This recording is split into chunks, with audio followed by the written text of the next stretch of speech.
बोलो जगन्नाथ महाराज की जय। जगन्नाथपुरी में एक जगन्नाथ जी के भक्त रहते थे। माधव दास जी नाम था उनका। माधव दास जी जगन्नाथ जी की बहुत सेवा करते हैं और जगन्नाथ जी जो थे वो भी माधव दास जी के साथ सखा की तरह से रहते हैं।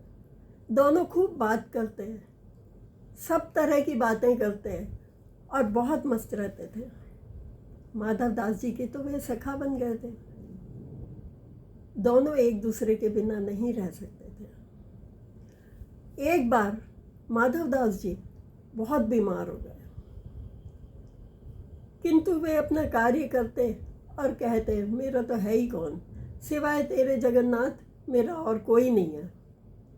बहुत उनके लोग कहते कि महाराज हम आपकी सेवा कर देंगे, लेकिन वे यही कहते नहीं, मेरा तो सिर्फ जगन्नाथ ही है और कोई नहीं है।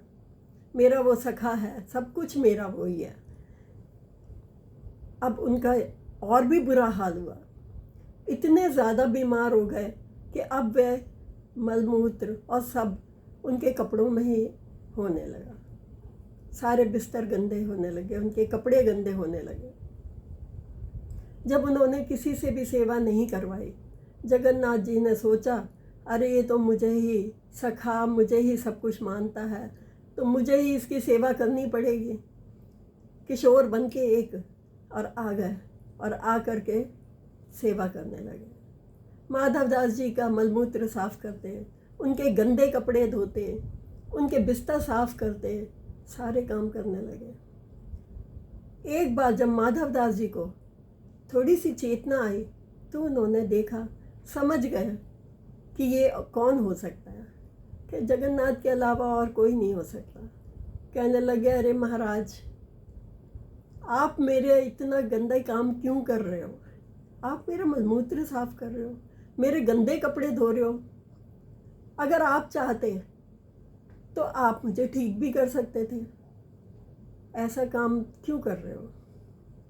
मैं आपसे ऐसा काम नहीं करवा सकता, मुझे अच्छा नहीं लग रहा।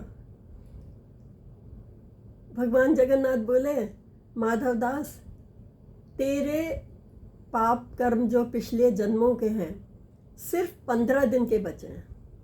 15 दिन के पश्चात तेरा जन्म नहीं होगा, तो 15 दिन के लिए क्यों दोबारा तो जन्म लेना चाहता है? वो 15 दिन मैं तेरी सेवा कर लूँगा, कष्ट भोग ले 15 दिन और।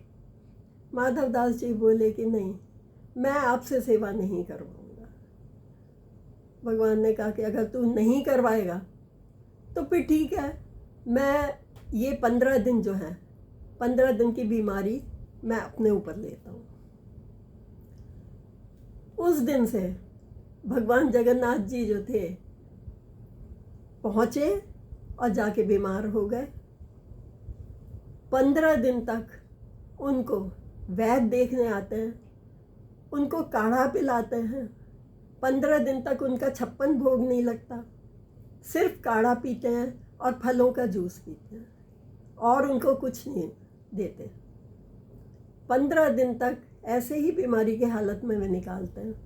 उसके पश्चात वे रथ यात्रा निकलती है।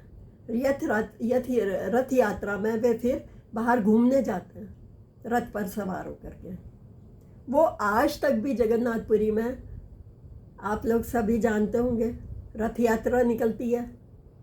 वो 15 दिन जो हैं वो भगवान जगन्नाथ जी ने अपने भक्त के लिए अपने ऊपर बीमारी ली थी। तो देखा भक्तों, भगवान जो हैं वो अगर उनको पूरी समर्पण से कोई चाहता है तो वो भी उसके लिए समर्पित हो जाता है। जगन्नाथ महाराज की जय।